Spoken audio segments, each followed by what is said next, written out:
Salmo 16. Guarda-me, ó Deus. Corri ao teu encontro para salvar a pele. Digo ao Eterno: sê o meu Senhor. Sem ti, nada faz sentido. Todos esses cujas vidas são de Deus, são meus amigos do peito. Não pense em apenas comprar um Deus. Não há deuses em oferta. Juro que jamais mencionarei os nomes divinos como marcas de grife. Tu foste minha primeira e única escolha, ó Eterno, e agora descubro que sou tua escolha. Puseste-me numa casa com jardim. Depois me fizeste teu herdeiro.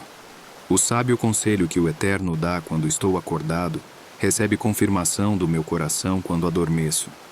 Noite e dia, portanto, ficarei com o Eterno.